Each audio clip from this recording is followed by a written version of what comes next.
ಸಾರಿಗೆ ಸಚಿವರು ಮೊನ್ನೆಯಷ್ಟೇ ಫೀಲ್ಡ್ಗಿಳಿದು ಪರಿಶೀಲನೆ ನಡೆಸಿದ್ರಲ್ಲ, ಈ ಬೆನ್ನಲ್ಲೇ ಬಿಎಂಟಿಸಿ ಬಹಳಷ್ಟು ಎಚ್ಚೆತ್ತುಕೊಂಡಿದೆ. ಕಂಡಕ್ಟರ್ ಹಾಗೂ ಡ್ರೈವರ್ಗಳಿಗೆ ಬಿಎಂಟಿಸಿ ಕಠಿಣ ವಾರ್ನಿಂಗ್ ಕೊಟ್ಟಿದೆ. ಚಾಲಕ ನಿರ್ವಾಹಕರಿಗೆ ನಿಯಮವನ್ನು ಜಾರಿಗೊಳಿಸಿ ಆದೇಶವನ್ನು ಕೊಟ್ಟಿದೆ. ಇದಾಗಬೇಕಾಗಿತ್ತು.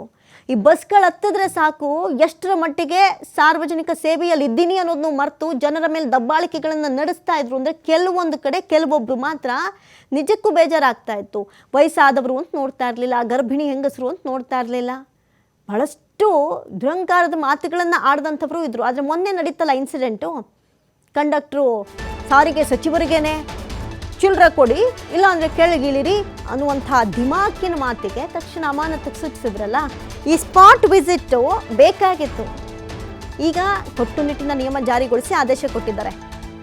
ಮೊದಲೇನು ಮಾಡ್ತಾ ಇದ್ರಿ, ಇದನ್ನೆಲ್ಲ ನೋಡೋದಕ್ಕೆ ಸಾರಿಗೆ ಸಚಿವರೇ ಬರಬೇಕಾಗಿತ್ತ? ಸಾರ್ವಜನಿಕ ಸೇವೆಯಲ್ಲಿ ನಾವಿದ್ದೀವಿ, ಹತ್ತುವಂಥ ಜನಕ್ಕೆ ಇಳಿಯುವಂಥ ಜನಕ್ಕೆ ಯಾವ ರೀತಿಯಾಗಿ ನಡ್ಕೊಳ್ಬೇಕು ಅನ್ನುವಂಥ ಪರಿಜ್ಞಾನ ಇಲ್ಲದೆ ಕೆಲವೊಬ್ಬರು ದುರಹಂಕಾರದಲ್ಲಿ ನಡ್ಕೊಳ್ತಾ ಇದ್ರಲ್ಲ, ಈಗ ಕಠಿಣ ನಿಯಮಗಳನ್ನು ಜಾರಿಗೆ ತರಕ್ಕೆ ಮುಂದಾಗಿದ್ದಾರೆ. ಇನ್ಮೇಲೆ ನಿಗದಿತ ನಿಲ್ದಾಣದಲ್ಲೇ ಬಸ್ಗಳನ್ನು ನಿಲ್ಲಿಸುವಂತೆ ಸೂಚನೆಯನ್ನು ಕೊಡಲಾಗಿದೆ.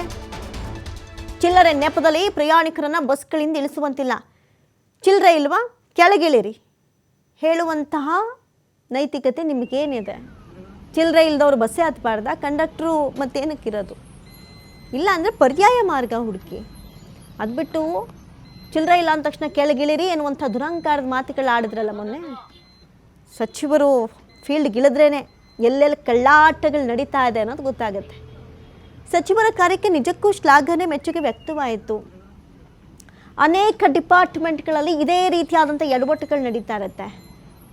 ಹಾಗಾಗಿ ಈ ರೀತಿಯಾಗಿ ಸಾರ್ವಜನಿಕ ಜೀವನದಲ್ಲಿ ಸಚಿವರು ತಮ್ಮ ತಮ್ಮ ಐಷಾರಾಮಿ ಕಾರುಗಳನ್ನು ಬಿಟ್ಟು ಈ ರೀತಿಯಾದಂಥ ಕೆಲಸಕ್ಕಿಳಿದ್ರೇ ಗೊತ್ತಾಗೋದು ಜನಸಾಮಾನ್ಯರಾದಂಥ ನಾವುಗಳು ಎಷ್ಟು ಕಷ್ಟಪಡ್ತಾ ಇದ್ದೀವಿ ಅಂತ. ಪ್ರಯಾಣಿಕರ ಜೊತೆ ಸೌಜನ್ಯದ ವರ್ತನೆಗೆ ಸಿಬ್ಬಂದಿಗೆ ಮನವಿಯನ್ನು ಮಾಡಲಾಗಿದೆ. ಚಿಲ್ಲರೆ ಇಲ್ಲ ಅಂದರೆ UPI ಪಾವತಿಗೆ ಅವಕಾಶ ಕೊಡಿ, ನಿಯಮ ಉಲ್ಲಂಘಿಸಿದರೆ ಕಠಿಣ ಕ್ರಮದ ಎಚ್ಚರಿಕೆಯನ್ನು ನೀಡಿ ಅಂತ BMTC ಸೂಚನೆಯನ್ನು ಕೂಡ ಕೊಟ್ಟಿದೆ.